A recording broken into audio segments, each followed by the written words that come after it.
Привет, друзья! Это проект «Выбираю счастье». Меня зовут Даша, и в этом видео я хочу рассказать про то, как работать со своими эмоциями непринятия, возмущения или даже ощущения отвращения по отношению к тому, что вы видите в других людях или в окружающем вас мире.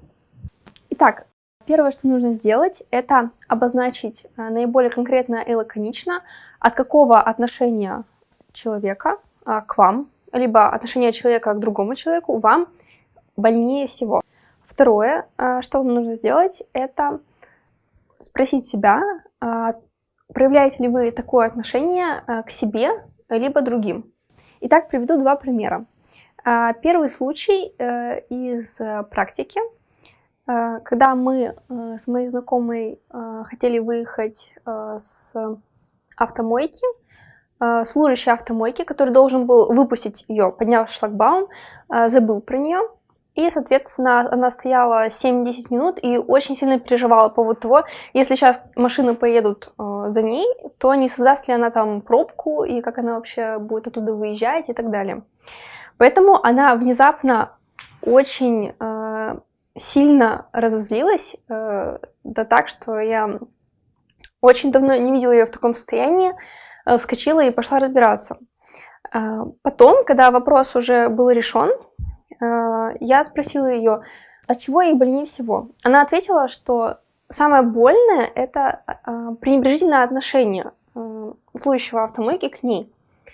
Я спросила, относилась ли она также к себе или к другим.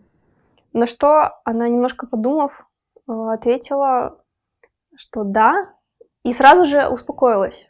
Она рассказала, что постоянно относилась к себе с пренебрежением, забывая про собственные потребности, постоянно суетилась, про чувство голода, про потребность вовремя отдохнуть. После осознания этого она успокоилась очень быстро и ощутила даже благодарность этой ситуации за то, что она помогла ей изменить отношение к себе. Второй пример хочу привести из своей жизни. Когда я была на практике в поликлинике помощником врача, я везла пожилую женщину с переломом из рентген-кабинета к травматологу. И один мужчина очень радушно отнесся к этой пожилой женщине и проскочил без очереди. Я испытала очень сильное негодование и возмущение. А такие негативные эмоции у меня вообще бывают очень редко. И я стала разбираться, в чем же причина. Когда я спросила, что больнее всего, я почувствовала, что больнее всего ощущение пренебрежения и равнодушия к боли этой женщины. Соответственно, я спросила себя, поступаю ли так по отношению к себе или к другим, и сразу же вспомнилось, как я сама сидела в очереди в поликлинику давным-давно. Очень сильно болел живот, и я даже не задумывалась о том, чтобы попроситься вперед у тех людей, которые сидят просто за справкой, хотя ситуация могла быть экстренной, и это следовало бы сделать, если бы я относилась с большей любовью к себе. По крайней мере, просто попросить, ничего от этого плохого не станет, а не сидеть несколько часов и ждать. Так вот, когда я разобралась с этим, и когда эта девушка разобралась с этим, это помогло нам изменить свое отношение к себе и впоследствии проявлять еще большую любовь, заботу к себе. И мы даже были благодарны данной ситуации за это. И второй способ, какой может быть применим к работе с эмоциями неприятия, это спросить себя, не подавляете ли вы подобную эмоцию в себе. Приведу пример, тоже из практики. Одна моя знакомая не принимала выражение гнева другими и постоянно раздражалась на тех, кто выражал как-то свою злость.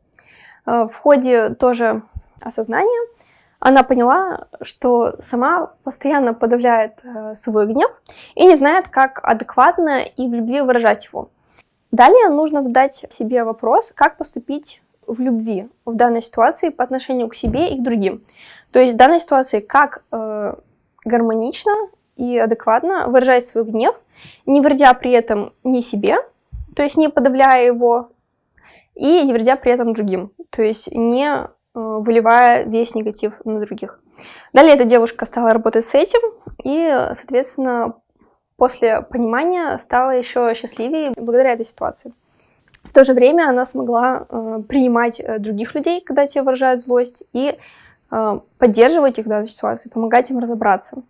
Данные примеры помогали в очень многих случаях, и я буду очень рада, если они будут полезны вам тоже.